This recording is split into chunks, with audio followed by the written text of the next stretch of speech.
You want to know what I want to see when I go into a movie that is called Civil War? A movie that is not about a civil war.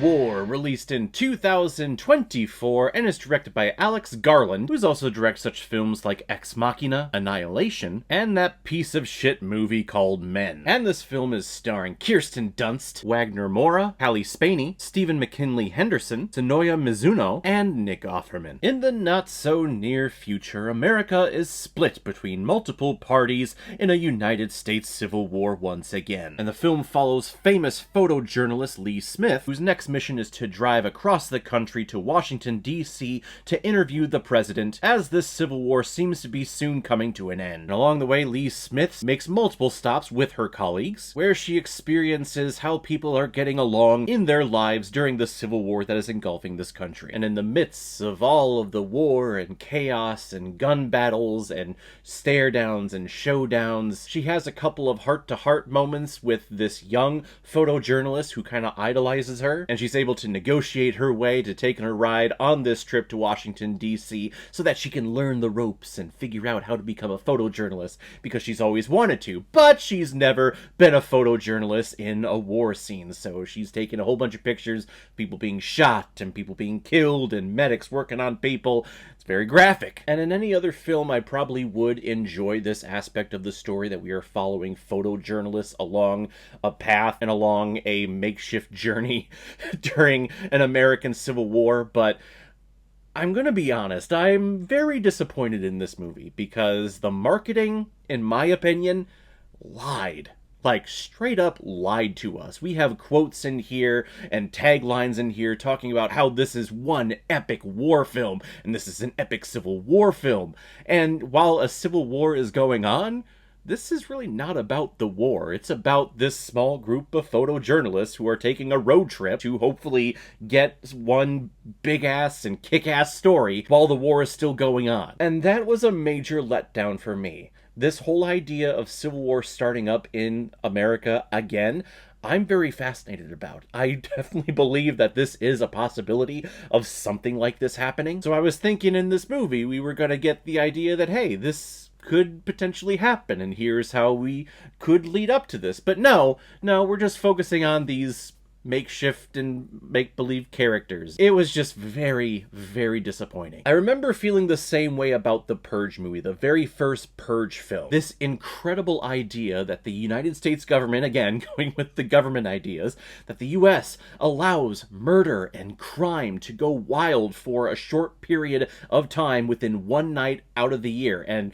because of that, it reduces crime all throughout the year because everyone else is focusing on that one night. That is a fascinating idea. And I wanted to see a lot of that and a lot of the concept of that and what people do on that night. But instead, we got a home invasion movie with this one family and these people who were passing by, and they were like, we're gonna get you. I'm wearing a creepy mask. This is creepy. Home invasion. Another letdown of this great idea, this great concept that is just backdrop. It's just set dressing. It's not the main focus of the story here. Now, we do have a climax in this film that does lead to a big old shootout in the middle of Washington, D.C. They're getting close to the White House. They're getting close to apprehending the president. And it was a great action set piece. It kept me engaged. I was focused on it. But in that moment, we have Kirsten Dunst's character, Lee Smith, going through some type of like PTSD episode to where she's not able to take a picture because she's thinking about her old mentor. She's thinking about all the other horrific things that she's seen in her life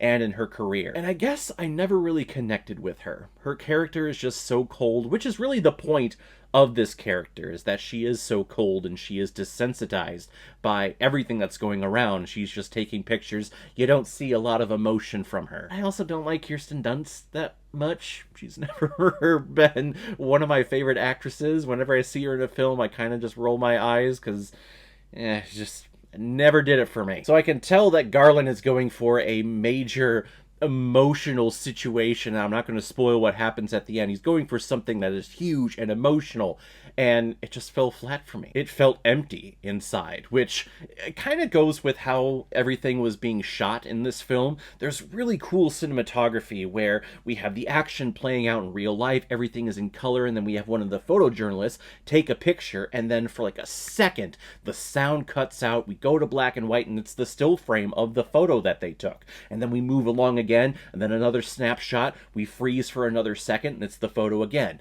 I like that. I like that concept. Garland knows how to paint pictures on screen. He even did that in his film Men, which I fucking hated that movie. The film was so fucking stupid. It was just creepy and gross just for being creepy and gross. But he knows how to shoot imagery. He knows how to shoot beautiful shots. They can get very pretentious at times. We're like, yes, we're focusing and zooming in on this flower because it's so beautiful. It's life, and life's a journey, and we can't have life without beauty, and beauty needs to be a part of life for it need to be fulfilling. You know? We still get that pretension that I get a lot from Alex Garland films. But of the ones that I have mentioned of his in this review, this one is definitely one of the better ones. Again, though, I'm extremely disappointed because the marketing behind this film completely lied to me as an audience member. I don't know about any of you out there if you feel the same way. This film is getting a lot of good reviews. There are some out there who are straight up hating this film, and I don't hate this film. I think there are some great things about this. But again, it was just marketed incorrectly. It was marketed as this war film, and while war is going on, we get nothing from the war. Like, I want to know how this civil war started. What is this territory and what is this territory and what's their relationship with each other? They try to sprinkle some explanation here and there, but we really get nothing. I wanted to see how this all started. Just make a sequel, A24. Just make a sequel. Civil War 2.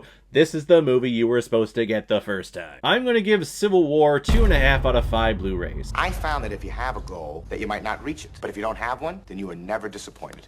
And I gotta tell you, it feels phenomenal. So guys, if you've seen Civil War, what did you think about it? Am I completely wrong? Did I miss the mark? Did I miss just everything with this movie? Whatever you thought, comment below. Let me know what you thought about it. And as always, if you like what you see here, if you like my take on movies, then hit the subscribe button and make sure you hit that bell. See you the next time I release next movie review. So guys, I will see you next time on the channel. But in the meantime, be well, be good to each other, and go watch a movie. Take care, guys.